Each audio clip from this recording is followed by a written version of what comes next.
Hello, and welcome to this week's Nutrition Diva podcast.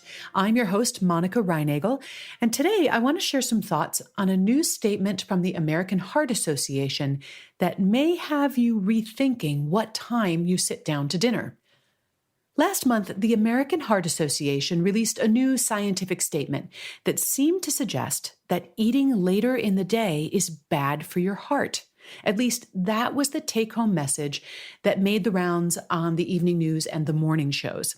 The actual statement was a bit more cautious. It said, quote, allocating more calories earlier in the day might help reduce cardiovascular disease risk, end quote.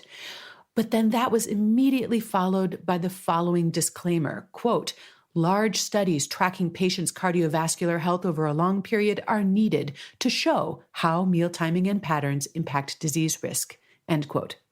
In other words, this is still very much an unanswered question. Now, if you are someone who finishes dinner by 6 p.m. every night and does not eat again until breakfast, I bet you're feeling pretty smug right now. Then again, you belong to a pretty small tribe. Most American households, including mine, eat dinner after 6 p.m., and their European counterparts tend to eat even later. Not only that, but about half of adults, including this one, admit to snacking between dinner and bedtime. So the question is, do we need to change our behavior in response to this latest research? Now, the first thing to understand is that this latest statement did not come out in response to a new study. Rather, the authors were looking back at studies that have already been done on different aspects of meal timing and meal frequency to see if they could draw any firm conclusions. And they really couldn't, hence the disclaimer. There were studies that found an association between late eating patterns and various cardiovascular risk factors. But as the authors are careful to point out, correlation isn't necessarily causation. Just because two things happen together does not necessarily mean that one causes the other. The few studies that actually tested the impact of different meal timing on risk factors tended to be small and short in duration, not the kind of thing you can really hang your hat on. Having read the entire review paper, and by the way, I've included a link to it in the show notes if you'd like to take a look yourself, my takeaway is a little different than what you may have seen on the evening news. Our bodies do have daily or circadian rhythms that affect our digestion, metabolism, and hormonal systems. So it's really not a stretch to think that the timing of your meals would affect your body's response to food. However, I still think that what and how much you eat matters more than when you eat it. As the authors of the paper point out, simply being more intentional about your meals and making some sort of plan for them is likely to improve the nutritional quality of your diet, and that may be the real factor here. So before you change the timing of your meals, consider whether that's likely to have a positive or negative impact on the quality of those meals. If the only way that you're going to be able to eat dinner by 6 p.m. is by stopping at the drive-thru for fast food on the way home from work, I don't think that's worth it.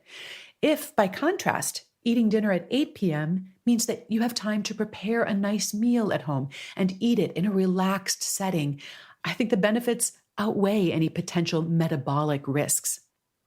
By the same token, though, if late night eating is causing you to eat more calories than you need, the risk of unwanted weight gain may actually be what's dangerous for your heart, more so than the timing of your food intake. Another thing to consider is how your current eating pattern is working for you.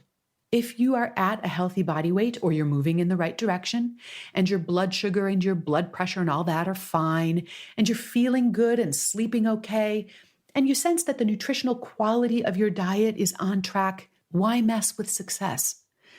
If, on the other hand, you're struggling with any of those issues, you might experiment with your meal timing to see if a different pattern gives you better results. If you tend to snack right up until bedtime, try instituting a ceasefire, or maybe we should call it a cease fork, at 8 p.m., or maybe just limit your post-dinner snacking to fresh fruit. If you currently eat a heavy meal at the end of the day, you could try eating a larger meal in the middle of the day and making that evening meal a lighter one. Or see how eating a bigger breakfast or one that's higher in protein affects your hunger and your food choices throughout the rest of the day. My point here is there's no one size fits all formula. Yes, you do want to find an eating pattern that's going to work with your biological rhythms. But in my view, it's equally important to find an eating pattern that works with your daily routines, because that's the one that's going to make it easier for you to make healthy choices on a consistent basis. Do you need some help figuring out how the latest nutrition headlines might apply to you and your family? I'm here to help. You can email your nutrition questions to nutrition@quickanddirtytips.com or post them on the Nutrition Diva Facebook page. Thanks for listening. Have a great week.